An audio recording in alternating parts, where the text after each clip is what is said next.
মার্কিন president Donald Trump ইরানের নতুন সর্বোচ্চ নেতা মোস্তফা খামেনির জীবিত থাকা নিয়ে প্রশ্ন তুলেছেন। শনিবার এনবিসিকে দেওয়া এক সাক্ষাৎকারে তিনি বলেন, খামেনির কোনো ভিডিও বা ছবি প্রকাশ না হওয়ায় তার জীবিত থাকা নিয়ে সন্দেহ রয়েছে। ট্রাম্প বলেন, আমি জানি না তিনি জীবিত আছেন কিনা। এখন পর্যন্ত কেউ তাকে দেখাতে পারেনি।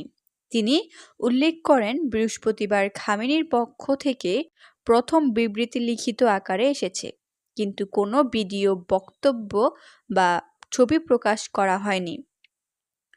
ট্রাম্প যোগ করেন, আমি শুনছি তিনি জীবিত নেই। আর যদি জীবিত থাকেন, তাহলে তার দেশের জন্য খুব স্মার্ট কিছু করা উচিত, আত্মসমর্পণ করা উচিত। তবে ট্রাম্প এটিকে গুজব হিসেবে উল্লেখ করেন। প্রসঙ্গত, মোস্তফা খামেনি এক্সপার্টস অ্যাসেম্বলির দ্বারা সর্বোচ্চ নেতা নির্বাচিত হন।